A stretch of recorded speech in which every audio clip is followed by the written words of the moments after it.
Hello everyone, I am here at a Bible study. I hope you guys are having a good day. Good evening. I do have a circle of kindness for tonight, if I remember to read it. You know how I forget sometimes. Let's see. Put the verses over there. Bookmark. Alright, what are we in?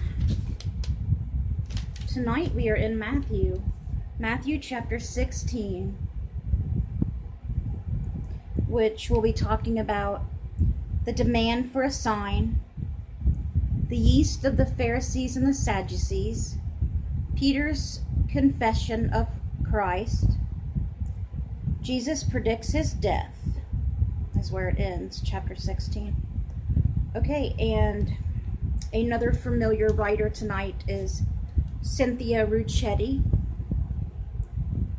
and the verse that goes along with her devotion tonight is Matthew chapter 16 verse 24, which says, "If anyone would come after me, let him deny himself and take up his cross and follow me." And that, of course, was Jesus speaking.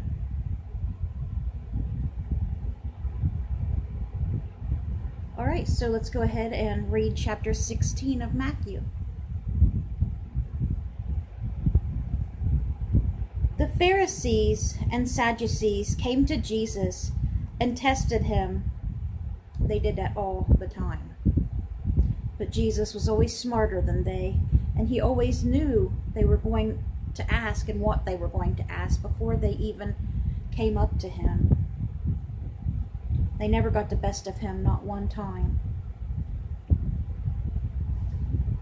So they came up to Jesus and tested him by asking him to show them a sign from heaven. He replied, "When evening comes, you say, 'It will be fair weather, for the sky is red.' And in the morning, 'Today it will be stormy, for the sky is red and overcast.' You know how to interpret the appearance of the sky, but you cannot interpret the signs of the times.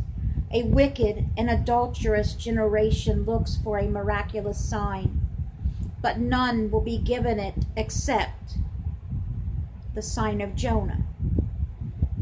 Like, what is the sign of Jonah? Except the sign of Jonah. Jesus then left them and went away.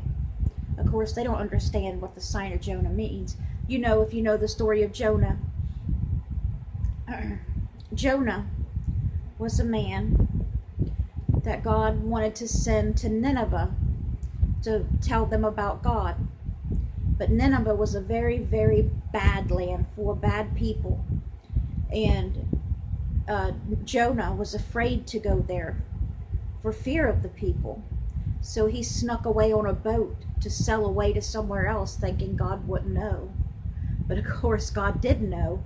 And a bad storm came up on that boat, and one thing led to another, and Jonah ended up being swallowed by a big whale, and God had him stay in the belly of that beast for 3 days, and then had the whale shoot him out, or let him out. He came out of there somehow. And then Jonah, thanking God for releasing him from the whale, did go to Nineveh like God had wanted him to in the first place. And what do you think happened? Those people didn't know about God. Jonah told them about God. And they all changed their ways and became followers of God and believed. He changed the town of Nineveh, the people of the town of Nineveh. So he was afraid, but his fear was really for nothing. And he ended up having to go through all that for nothing, and brought the word of the Lord to a whole town.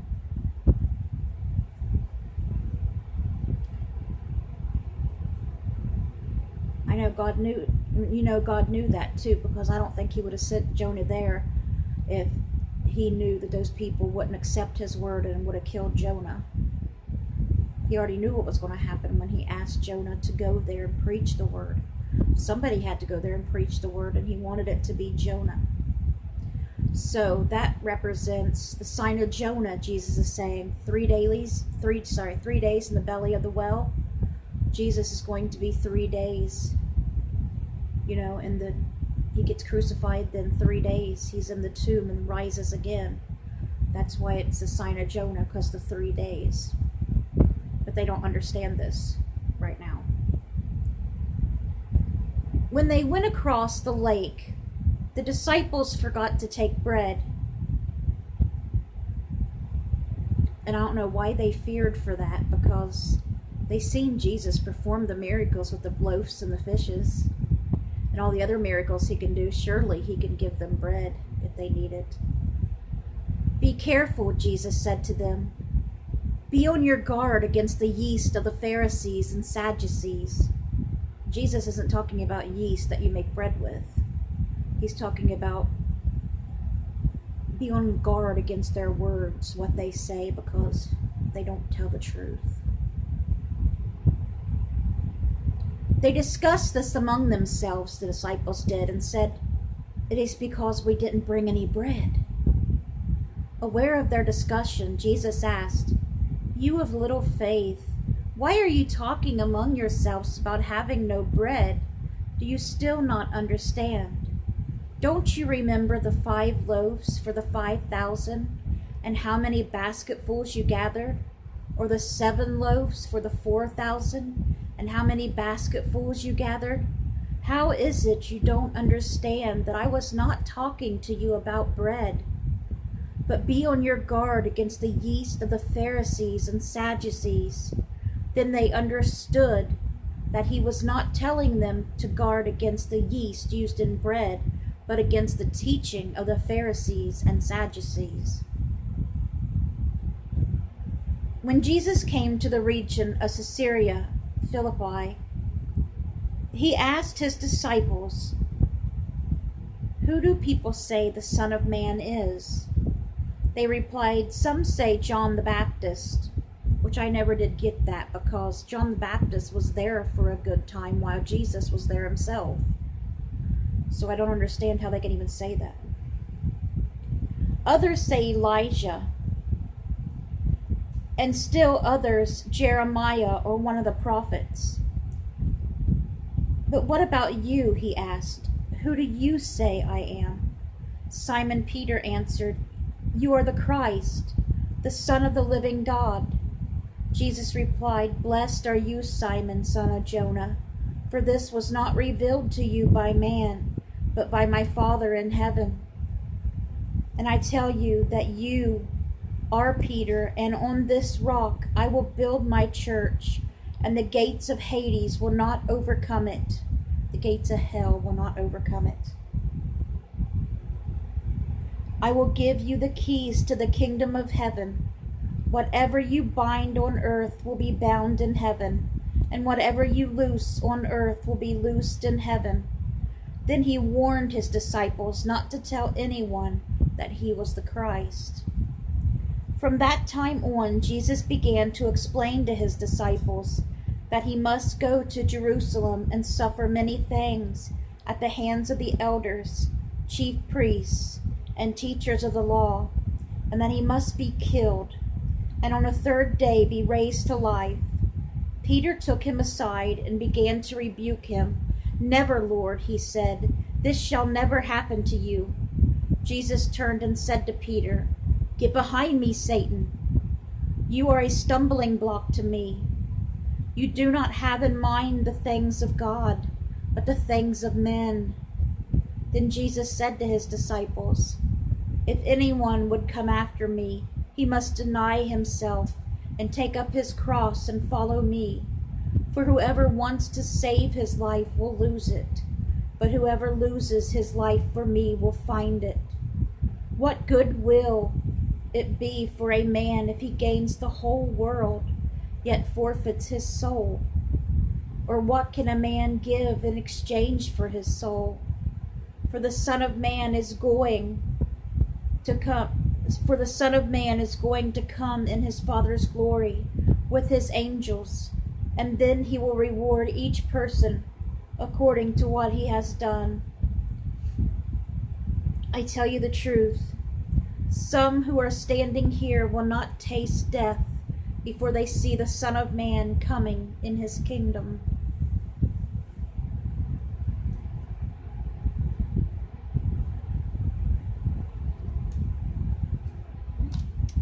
And the disciples seen Jesus after Jesus was raised from the dead. He was on earth with his disciples, and other people saw him, but all the disciples ended up seeing him. Many times. Jesus was on the earth for 40 days after he was raised from the dead, and then they seen him themselves, seen him ascend on a cloud to heaven and disappear up into the sky. They seen that themselves, and they all testified to it. And that is the end of chapter 16 of Matthew. All right, so now let's go to the devotion.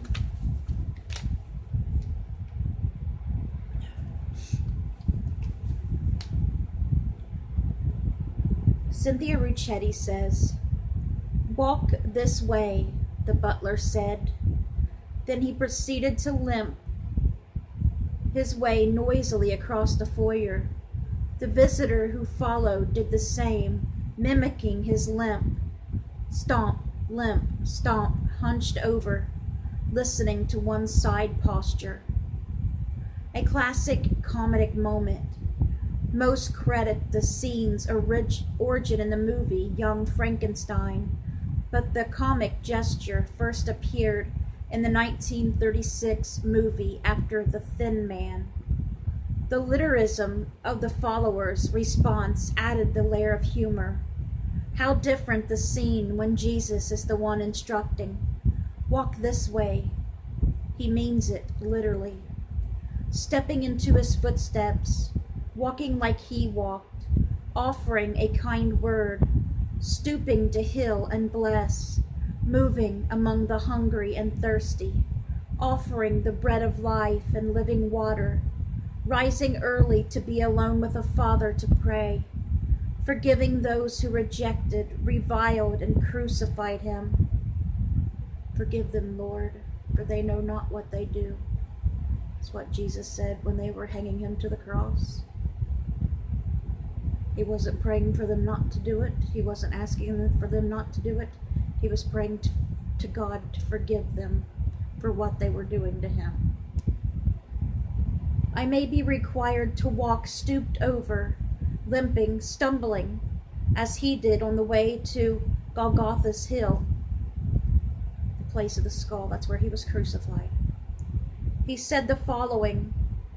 He means taking up our crosses, however heavy, and moving forward. He walked dusty, steep, lonely paths and asked us to do likewise. If I complain about the discomforts I face for his sake, the sacrifices I'm required to make in order to reach the people he calls me to reach, I can imagine Jesus saying, I asked you to walk this way, and you agreed to follow. I'm right here, leading the way. Let's move. And the homework for tonight is, how closely does your daily walk mimic Jesus' strides? Are you leaving a trail behind you of people who are encouraged, uplifted, healed, fed, and quenched? Take a step today and follow in Jesus' footsteps.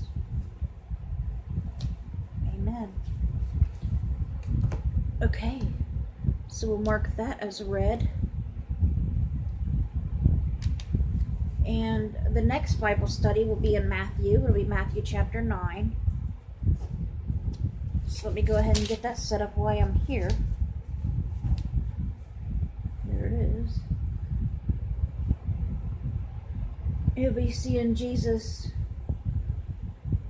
performing at least one miracle here in the next Bible reading, where he rose the little girl from the dead. 12-year-old girl, remember? Jairus' daughter. Okay. Okay, the circle of kindness.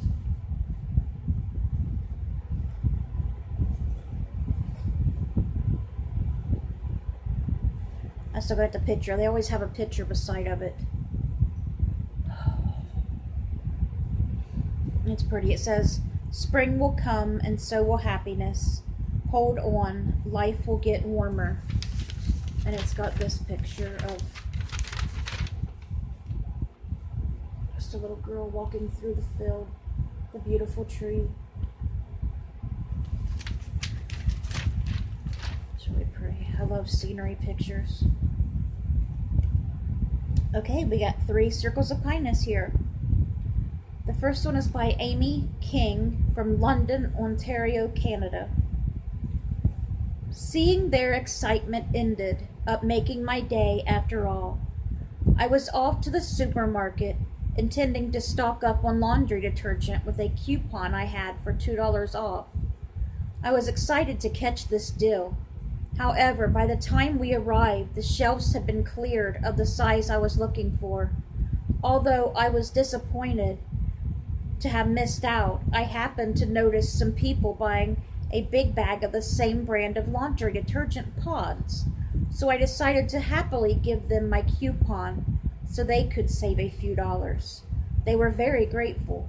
Seeing their excitement ended up making my day after all. She wasn't going to be able to use it, so she shared it with someone else who could. And you may only save $2, but that's $2. And the way it is for some people, like us, that $2 is a lot of money when you don't have any. So I'm sure they did appreciate it. And the next one is by Dace Pettis from Tacoma, Washington.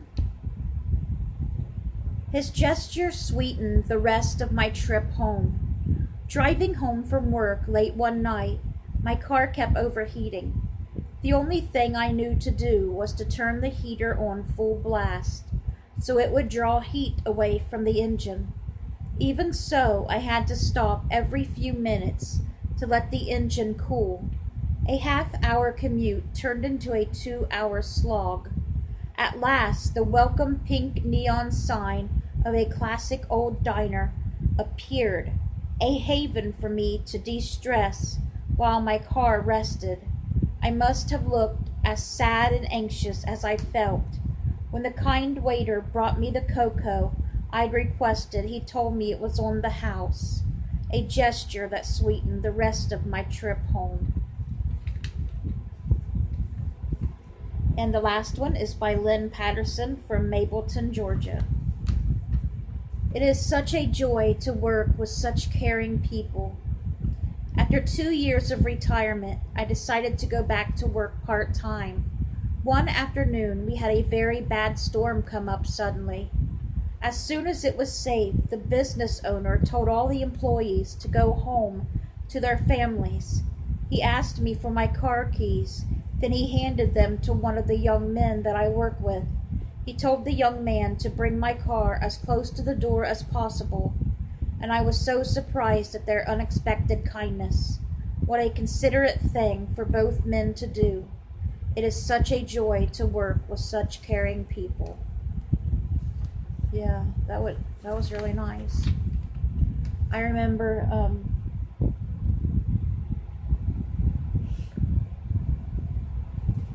years ago when I worked at the nursing home.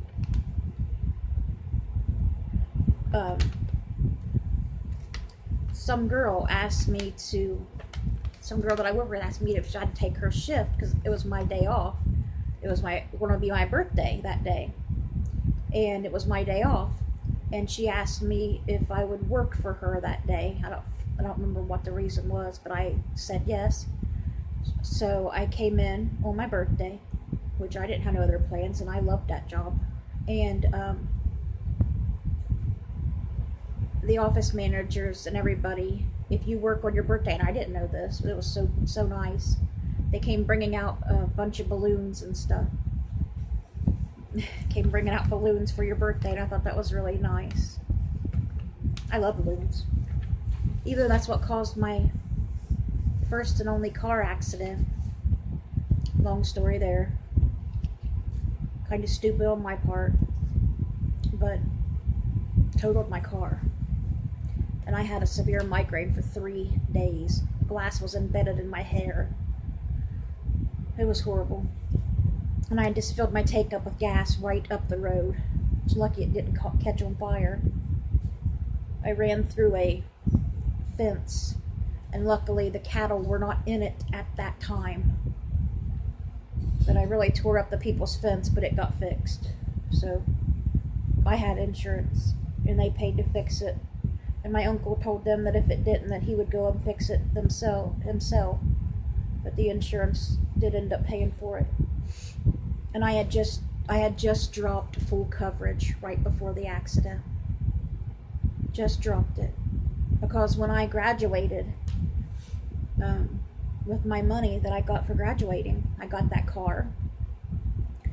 And I was $100 short because the people wouldn't come down, so Dad gave me the extra 100. And I paid for a year's worth of full coverage insurance. And it just happened to be, when it ran out, I dropped it to liability, and that's right before I got in the wreck. Long story there, but I still love balloons. So I love helium balloons. They're pretty. And I really appreciate that. I thought it was so nice. That made my whole day right there, just getting balloons at work. It really did. I loved that job so much. It was the job I loved. The employees. That's why I ended up leaving. I didn't like the way things were done there. And things I was told to do the wrong way that would affect patients' health and things. I didn't like that. I didn't like it at all. I didn't think it was right, and it's not right that they do that. It's lazy, sloppy work, and it could affect a person's life. And I told them that's why I was leaving too. I said, it's not the residents. I love them. And I love the work. It's some of the employees here. I mean, because you'd have to work on different, like, floor levels and stuff. And this one floor, I don't want to say what number it is because I can't remember, but I think it was C. Nobody wanted to do this floor. And every time somebody got it, they always tried to pawn it off on somebody else. And sometimes I took it, but I never wanted that floor either. You know why? Because on that floor, and keep in mind, on this floor that I'm speaking of, there were a few people there, a few different people on there. Not as many as the other departments, but all those people in that area right there, none of them could take care of themselves. Like, get up, you'd have to help them, like, get up. Some people, they could not get up at all. You had to use that lift thing. And another woman, she would fight you trying to get dressed to go to dinner and everything. You'd have to, like, be really gentle and, you know, talk to her about it and try to coax her into getting dressed and going down. And it's not their fault at all. No, nobody should have to work on that floor alone. That's why nobody wanted to do it. It was horrible. And Mom got wrote up when she was on that floor one day. That's why Mom left. Because the nurse wrote her up. Because Mom was trying to help her get out of bed herself, because you had to. You had to. If you asked for help, they wouldn't come. Okay? And nobody wanted to do that floor, because you had to do it alone. And she was dropping to the floor, and Mom lowered her down to the floor. She didn't drop her, she lowered her to the floor. And the nurse saw that and got mad about it and wrote her up. So Mom quit because of that, which I don't blame her, because it wasn't Mom's fault either. Because if you asked somebody to come help, they wouldn't, or they wouldn't put nobody there to help you. But they ended up at the most of the time after that, I was 9 times out of 10 in the Alzheimer's unit, and you're locked in there. And there was always two of us in there. There was always two of you everywhere else. At least two of you. All except for that one floor. But it's so sad in the Alzheimer's unit.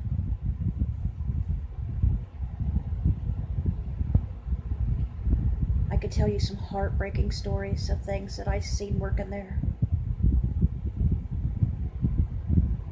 Except this one woman. I think her name was, I don't want to say her name, but she would always sneak up behind you and try to bite you. She'd go, just playing, and they're like, watch out, because she will bite you. But she never bit me. She acted like she was going to bite me several times, but she never did. But this is the saddest story. And I will never, ever forget this woman or this story, because it broke my heart that bad. I still remember her name, but I don't want to say it. All of her kids were, you know, she was elderly. All of her kids were grown, and they were fine, you know. Had, you know, their own little families and everything. And she would, every day, she would go up to the door and try to get out. We were locked in the Alzheimer's unit. And we had to have a special code to get in and out. And she would follow you up to the door, and you'd have to kind of like sneak away, you know, to get up to the door to get out before she was there. And she'd beg people, trying to beg them to take her out. And we weren't allowed to take people out of there. Because she would start crying and say, I just came to the store or something, you know. She said, my little kids are at home waiting on me, and they're alone, and I need to get back to them. She thought in her mind that her kids were still little, and they were at home alone waiting on her. Can you imagine that being in your head and literally thinking that that is true, and the people will not let you out to go back to your children?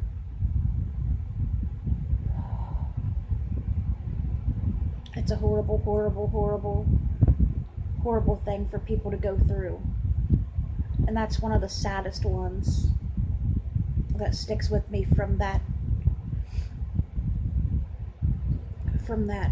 Alzheimer's unit. That's one of the saddest stories, but there's many more. But I don't know if she's passed away, or if she's still there, or if her husband would come up all the time to see her and everything.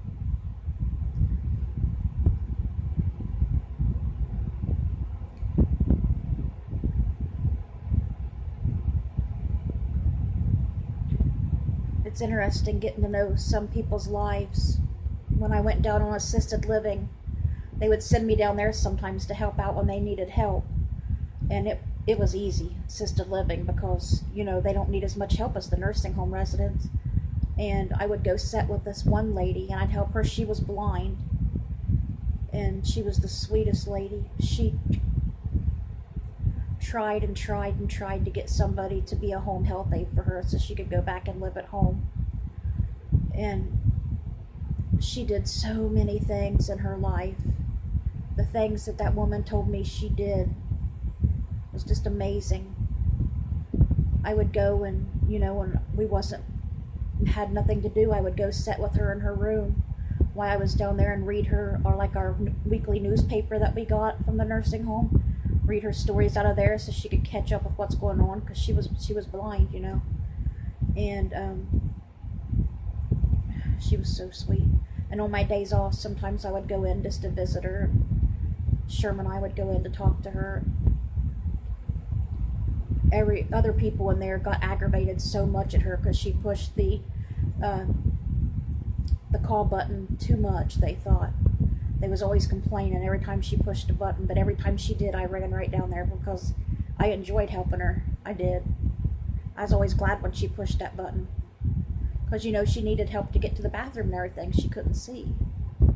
She was one of the sweetest, kindest people I've ever met.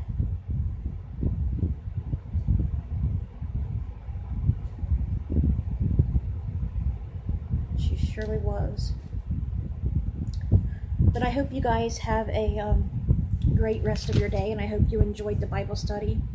Sorry I got distracted talking for a while. It just Feels good to, talk and get it out sometimes, different things. But I hope you guys have a wonderful rest of your night and a good night's sleep. Good night, guys.